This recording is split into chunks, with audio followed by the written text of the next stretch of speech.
नमस्कार दोस्तों, मेरा नाम है मुकेश और आप देख रहे हैं मेरा यूट्यूब चैनल सिविल राज स्टडी, जिस पर आपको सिविल इंजीनियरिंग के टेक्निकल वीडियोस और राजस्थान जीके के टॉपिक्स मिलते हैं। इससे पहले अपने फ्लूइड मैकेनिक्स और स्ट्रेंथ ऑफ मटेरियल के कुछ टॉपिक्स को कवर किया था और राजस्थान जीके के भी कुछ लेक्चर्स मैंने डाल रखे हैं। उसके अलावा छोटे मोटे MCQs वगैरह और यूनिट्स वगैरह के क्वेश्चन वगैरह भी मैंने डाल रखे हैं। तो आज का जो टॉपिक है वो अपना है इंजीनियरिंग मैकेनिक्स सब्जेक्ट होता है एक, जो अपने फर्स्ट ईयर में कॉमन रहता है। तो उस सब्जेक्ट का एक टॉपिक है सेंटर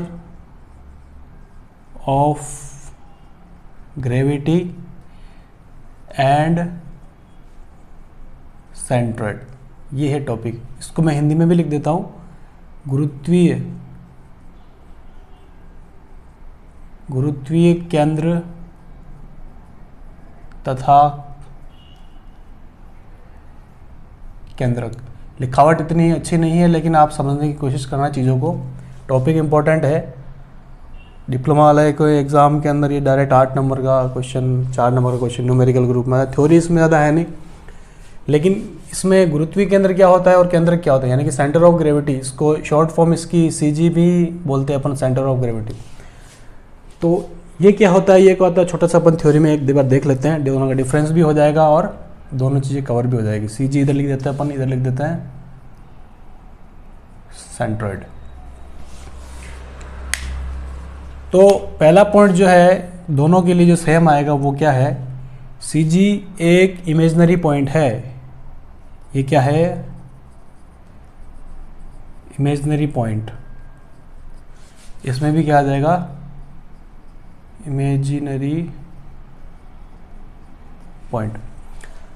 तो CG और सेंट्रोइड क्या, दोनों ही इमेजिनरी पॉइंट है। डेफिनेशन की अगर मैं इनकी बात करता हूँ तो CG अपन तब काम में लेंगे जब कोई ठोस वस्तु जिसका वेट होगा। तो डिफाइन ऐसे करेंगे कि वह काल्पनिक बिंदु, ठीक है, हिंदी में बोलेंगे काल्पनिक बिंदु, काल्पनिक या आभासी, काल्पनिक बिंदु दोनों में आ जाएगा। काल्पनिक बिंदु। तो CG क्या है, सेंटर ऑफ ग्रेविटी, हिंदी में गुरुत्वीय केंद्र। गुरुत्वीय केंद्र वह काल्पनिक बिंदु है जिस पर किसी वस्तु का संपूर्ण भार अपन केंद्रित मान सकते हैं, ठीक है। अंग्रेजी में बोलेंगे तो क्या बोलेंगे, it is that imaginary point at which all the weight of the body can be assumed to be concentrated, ठीक है। वो पॉइंट हो जाएगा सेंटर ऑफ ग्रेविटी, यानी कि इसमें वेट आएगा, whole weight is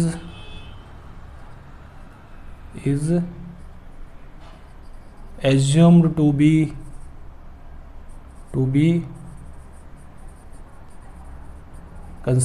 concentrated on that point। इस केस में क्या आ जाएगा, इसमें वेट आएगा, इसमें अपन लेंगे एरिया। इसमें ठोस होगा, इसमें वस्तु जो होगी उसकी थिकनेस जो होगी वो डिफाइनेट होगी, थोड़ी सी थिकनेस होगी, ठीक है। उसको अपन हटा के अपन सिर्फ एरिया लेंगे, यानी कि थिकनेस के अलावा जो बची हुई 2 डायमेंशन है, लंबाई और चौड़ाई, उनको लेंगे, थिकनेस को हटा देंगे। तो इसमें क्या आ जाएगा, area. Whole area is assumed to be concentrated on that point। तो ये डेफिनेशन है। इसके अंदर आएगा वेट और इसके अंदर क्या आ जाएगा, एरिया आ जाएगा, ठीक है। इसमें वेट आ गया, इसमें एरिया आ गया। तो ये डिफरेंस हो गया इसका। अब इसको एक तरीके से और भी अपन बोल सकते हैं कि whole weight is equally distributed about this point। यानी कि इस पॉइंट के, ये वो पॉइंट है जिसके चारों तरफ वस्तु का जो वेट है, उसका जो भार है, वो इक्वली चारों तरफ सेम तरीके से क्या हो गया है, बिखरा हुआ है। इसमें भी अपन इस तरह से लिखते हैं, whole area is equally distributed इसको मैं सही से लिख देता हूँ, इक्वली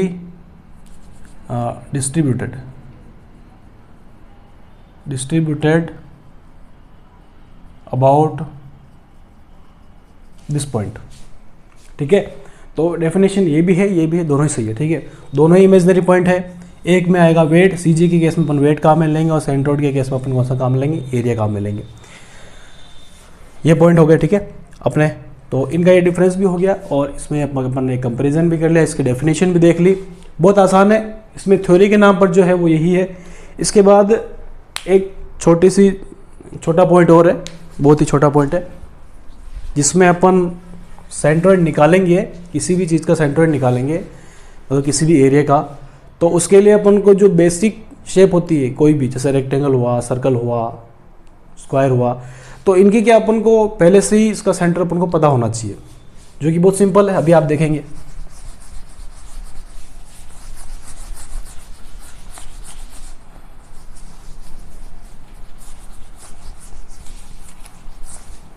देखिए टॉपिक क्या रहेगा, टॉपिक का नाम लिख देता हूँ, सीजी ऑफ कॉमन शेप्स, यानी कि सामान्य आकृतियों का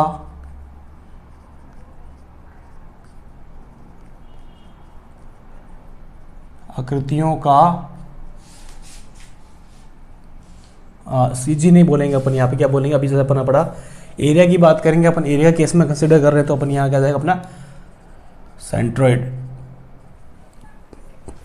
और यहाँ पर क्या आ जाएगा केंद्रक। कॉमन आकृतियों की बात करेंगे तो कॉमन आकृति में अपने पास क्या आ जाएगा, जैसे रेक्टेंगल हुआ, सर्कल हुआ, स्क्वायर हुआ, कोन हुआ, ये सब आ जाएंगे। तो अपन एक एक करके स्टार्ट करते हैं। सिर्फ अपन को वो पॉइंट ध्यान रखना है कि कहाँ पे होगा। ठीक है, वो पॉइंट जैसे कि अपन पहला ले लेते हैं रेक्टेंगल, ये समझ में आ गया, मतलब आधा समझ में आ गया, यूं देख लो।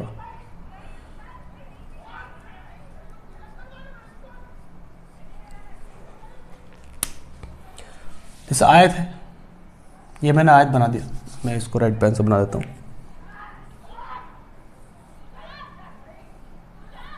ये आयत हो गया। तो आयत का देखो, जो आकृति, जो शेप एक्स और वाई के एक्सिस के अबाउट सिमेट्रिक हो, सममित हो, दोनों तरफ सेम हो, जैसे कि इसके सेंटर से अगर मैं एक्स वाई एक्सिस लेता हूँ और इधर से मैं एक एक्सिस लेता हूँ, ये वाला एक्स, ये वाला ये, तो क्या हो गया, एक्स के इस तरफ और इस तरफ सेम दिख रहा है, वाई के भी इस तरफ और इस तरफ सेम दिख रहा है, और जहाँ पर ये कट करेंगे वहीं अपना कौन सा पॉइंट आ जाएगा, सेंट्रोइड वाला पॉइंट आ जाएगा अपना। ठीक है, सिंपल है। ऐसे अगर स्क्वायर ले लो अपने पास, और कुछ भी ले लो, मान लो कि इसकी विड्थ अपन को दे रखी है, लेंथ इसकी दी हुई एल और विड्थ अपन को दी हुई है बी। ठीक है, इस केस में अब इसका सेंटर जो है वो यहाँ से कितनी ऊंचाई पर हो गया, आधा कर दो बस, b/2, इधर से भी b/2, इधर से भी b/2। और ये बात करें, ये कहाँ पर है, ये वाला पॉइंट यहाँ से कितना दूर है, तो क्या बोलोगे, इसका आधा कर दोगे, यानी कि l/2। यहाँ से यहाँ तक कितना हो गया, l/2 हो गया। इधर से भी l/2, इधर से भी l/2, सारा l/2 हो गया, बिल्कुल सेंटर पे आ गया अपन। तो अब अपन को एक चीज़ का ध्यान रखना है, जब अपन ये दूरी बताएंगे कि भाई ये यहाँ से इतना दूर है, तो अपनी एक्सिस अपन को लेनी पड़ेगी। ये तो सेंटर आ गया, इसलिए ये तो मैंने ये वाला एक्सिस जो अपन है बनाए हैं, वो किस लिए बनाए हैं, ताकि अपन को इसका सेंटर पता चल सके। लेकिन ये जब नहीं दिया हो, मतलब जब अपन को बताना होगी इसका सेंट्रोइड कहाँ पे होगा, तो पहले क्या करोगे, ये अपना अपन को कोई आकृति अपन को दे दी, रेक्टेंगल दे दिया, अपना एक्सिस अपन कहीं पे बना सकते हैं, यहाँ बना सकते हैं, ये y हो गया और ये x हो गया, ये y और ये x हो गया। ठीक है, इसका सेंटर यहाँ पर है, ये l है और ये क्या है, b है, लेंथ इसकी हो गई और विड्थ क्या होगी, इसकी b हो गई। अब ये इसका सेंटर है, तो मैं कहता हूँ कि जो x और y एक्सिस जहाँ पर कट कर रहे हैं वो पॉइंट हो गया, वहाँ से ये कितना दूरी पर है, तो इसके कोऑर्डिनेट अपने पास क्या आ जाएंगे, ये लेंथ पूरी है, इसका आधा कर दो तो क्या आ गया, l/2। ये तो x वाला आ गया, और y पे बोलेंगे तो इसका आधा कर दो तो b/2। ये इसकी डिस्टेंस है यहाँ से। तो अपन को रेफरेंस पॉइंट के रूप में अपना कोऑर्डिनेट जो अपन ले रहे हैं वो अपन को पता होना चाहिए कि भाई कहाँ पे लिया, उसके हिसाब से अपनी दूरी डिसाइड होगी। मान लो यही कोऑर्डिनेट जो अपना सिस्टम है, अपने निर्देशांक ज्यामिति का जो सिस्टम है, वो अगर मैं यहाँ बनाता हूँ किसी तरह, मान लो यहाँ कहीं बना हुआ है, ये वाला एक्स है और ये वाला है, यहाँ बना, उस केस में अपना जिस यहाँ से जो इसका सेंटर आएगा वो क्या आएगा, ये नहीं आएगा। ठीक है, उसकी फिर यहाँ से यहाँ तक दूरी कितनी है, यानी कि ये है प्लस ये भी जोड़ना पड़ेगा अपन को। ये बात मैं बताना चाह रहा हूँ। तो अपने जो ये है पॉइंट है वो डिपेंड करेगा कि अपना जो एक्सिस है वो अपन कहाँ पे ले रहे हैं, ठीक है। जनरली आपको टच करते हुए लेना ताकि आपको आसानी से समझ में आ जाए। तो रेक्टेंगल का ये हो गया, ठीक है। उम्मीद कर रहा हूँ आपको समझ में आ रहा होगा सारी चीज़ें। इसके बाद मैं बात करता हूँ रेक्टेंगल के बाद दूसरा क्या आएगा अपने पास, जैसे सर्कल है। सर्कल की बात करेंगे यानी कि वृत्त। इसका भी अगर आप डायग्राम इस तरह से देखो, ठीक है, तो देखोगे आप ये एक्स वाला एक्सिस है, ये वाई वाला एक्सिस है, दोनों के एक्सिस के अबाउट ये सिमेट्रिक है कि नहीं। देखो इधर भी सेम है, इधर भी सेम है, इधर भी सेम है, इधर भी सेम है। तो ये सिमेट्रिक है, इसका मतलब इसका जो कट कर रहा है सेंटर है वहाँ हो गया अपना क्या, सेंट्रोइड यहाँ पे आ जाएगा। अब ये वाला जो सेंट्रोइड है इसकी अगर अपन डिस्टेंस को देखते हैं, ये तो अपन ने समझाने के लिए बनाया था। मान लो अपना जो एक्सिस है वो अपन ने यहाँ पर बनाया, ठीक है, इसकी रेडियस अपन ले लेते हैं आर। ये अपना एक्सिस है, ठीक है, ये वाई है और ये एक्स है। इस केस में अब देखो सारे डिस्टेंस ये सारे चारों तरफ कितनी हो गई, आर आर हो गई। यहाँ से यहाँ तक कितनी है, आर है। यहाँ से यहाँ तक कितनी है, आर है। तो इस पॉइंट से सेंटर के डिस्टेंस कितनी हो गई, मतलब जो अपना सेंट्रोइड आ रहा है उसकी distance R comma R, X पर भी आर, वाई पर भी आर। तो समझ में आ रहा है ना आपको कि भाई सेंट्रोइड कैसे निकालना अपन को। जो कॉमन सिमेट्रिक शेप है ये, इनका तो सेंटर वाला पॉइंट अपना सेंट्रोइड हो जाएगा, ठीक है। तो रेक्टेंगल हो गया, सर्कल हो गया, बहुत इजी वाले थे। ऐसे ही अपना स्क्वायर के लिए भी आ जाएगा। स्क्वायर के लिए भी सेंटर अपन को आराम से मिल जाएगा, ठीक है, सेंटर पॉइंट आ जाएगा। अब जिसका याद रखना है, इनका तो बहुत सिंपल है, आप एक बार देख रहे आपको याद हो जाएगा। लेकिन जिसका याद रखना है वो थोड़े से कठिन होते हैं, थोड़े से। एक बार वो याद हो गए तो कोई दिक्कत नहीं। जैसे कि मैं बताता हूँ ट्राइंगल का। ट्राइंगल यानी कि त्रिभुज की बात करते हैं। मान लो मैंने ऐसा त्रिभुज बनाया, ठीक है, ये त्रिभुज हो गया। यहाँ से यहाँ तक कितना है, एल है, और इसकी जो ऊंचाई है वो कितनी है, एच है। अब त्रिभुज के केस में आपको फिक्स याद रखना है कि जो बेस आप ले रहे हो, और इसी ऊपर वाला पॉइंट को अपन बोलते हैं वर्टेक्स, यानी कि शीर्ष बिंदु, वर्टेक्स। बेस से, आधार से वर्टेक्स की ऊंचाई अगर एच दी हुई हो और आपको पूछ ले कि इसका सेंट्रोइड क्या होगा, तो आप क्या बोलोगे, h/3। ये कहाँ से, मान लो यहाँ पर अपना सेंट्रोइड है, तो ये जो डिस्टेंस है h/3 वो यहाँ से कहाँ से है, बेस से है। तो आपको ये ध्यान रखना है कि अपन को जो दूरियाँ लेनी है वो बेस से लेनी है अपन को, ठीक है। यानी कि जो अपना x वाला एक्सिस यूँ समझ लो कि भाई यहाँ से जा रहा है। अगर कहीं और हुआ तो ये तो है ही है, वो भी और जोड़ना पड़ेगा अपन को। तो h/3 आ गया। ऐसे इसके बाद मैं अगला निकालता हूँ, कौन सा वाला, कोण का। कोण यानी कि शंकु। लेकिन ये शंकु कौन सा है, खोखला है, खाली है अंदर से। जो बर्थडे बच्चों के मनाए जाते हैं उसके अंदर जो अपन टोपी पहनते हैं छोटी वाली, वो बिल्कुल खाली होती है, पेपर की बनी हुई होती है। किस तरह की होती है, ऐसी होती है, ठीक है। सामने से ऐसे दिखती है, लेकिन नीचे से क्या होती है, इस तरह से इसके अंदर खाली खाली होता है, जिस पे अपन सिर पर अपन रखते हैं, ठीक है। मान लो इसकी बेस से इसकी ऊंचाई कितनी अपन को दी हुई है, एच दी हुई है, ठीक है। बेस, ये वाला बेस हो गया इसका, ये वाला नीचे वाला, ये एच है। और यहाँ पर कहीं अपना मान लो सी जी है, तो यहाँ पर जो सी जी अपना आएगा, सी जी सेंट्रोइड एक ही बात है, ठीक है। अभी आप यही मान के चलो, सेंट्रोइड बोल लो, ठीक है, सेंट्रोइड केंद्रक। तो कहाँ पर आएगा, ये आएगा h/3। कहाँ से आएगा, नीचे से, बेस से, जिसका भी बेस बना हुआ है नीचे वाला, यहाँ से ये कितनी ऊंचाई पर है, ये वाला जो है अपना, इसको मिटा देता हूँ मैं, ये कितना है, यहाँ से यहाँ तक h/3। सिंपल है, इसका उसका सेम ही हो गया, लगभग ट्रायंगल जैसा दिख रहा है, तो सेम सेम ऐसे याद रख लो। बाकी एक ट्रायंगल का याद रखना आपको, एक कोण का ध्यान रखना है। इसके बाद अपने पास एक थोड़ी अलग तरह की आकृति बचती है। दो हो गए हैं अपने पास, देखो जो, अच्छा अलग आकृति से पहले मैं आपको ये बता दूं एक बार, 4 हो गए अपना। 5वां पॉइंट अपन ले लेते हैं, सेमी सर्कल। सेमी सर्कल का मतलब क्या हो गया, अर्धवृत्त, ठीक है। अर्धवृत्त का निकालना है, इसका भी आपको ध्यान रखना है। अर्धवृत्त यानी कि ये हो गया अर्धवृत्त, ठीक है। मान ये तो इसका सेंटर हो गया, यहाँ से यहाँ तक कितना है, आर है, मान लो इसका सेंट्रोइड जो है वो यहाँ पर कहीं आ रहा है, ठीक है। तो इसकी वैल्यू क्या लिखते हैं अपन, ये इसकी जो ऊंचाई है वो लिखते हैं 4r/3π। ये अपन को ध्यान रखना है। कहाँ से है ये, जिसका डायमीटर वाला जो पोर्शन है वहाँ से कितनी ऊंचाई पर है, 4r/3π पर। इसी तरह इसके साथ में अपन अगला भी देख लेते हैं, इसका सेमी सर्कल के बाद क्वार्टर सर्कल यानी कि चतुर्थ सर्कल। क्वार्टर सर्कल को हिंदी में क्या बोलेंगे अपन, 1/4 हो गया सर्कल का, वृत्त का 1/4, 1/4 वृत्त, ठीक है। क्वार्टर सर्कल क्या होगा, 1/4 वृत्त हो गया। ये कौन सा हो जाएगा, देखो ये कैसे बनेगा, यानी कि सर्कल के 4 पार्ट कर, जैसे कि ये कोई सर्कल है अपने पास, इसके मैंने ऐसे 4 पार्ट कर दी, ठीक है। तो इसमें से ये पार्ट रहने दे, 1 2 3 4 पार्ट हो गए, 3 पार्ट को मैंने हटा दिया और सिर्फ 1 पार्ट रहने दिया, ठीक है। इसका सेंट्रोइड मान लो यहाँ पर कहीं है, ठीक है।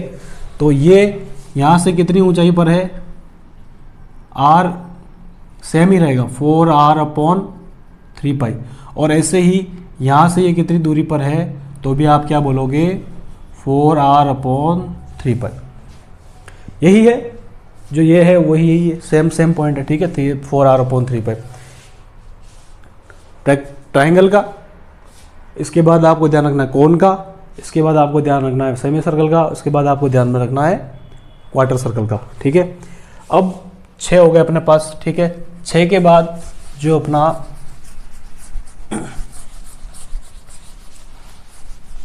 अगला क्या है अपने पास, 7वां पॉइंट, ट्रेपेजॉइडल।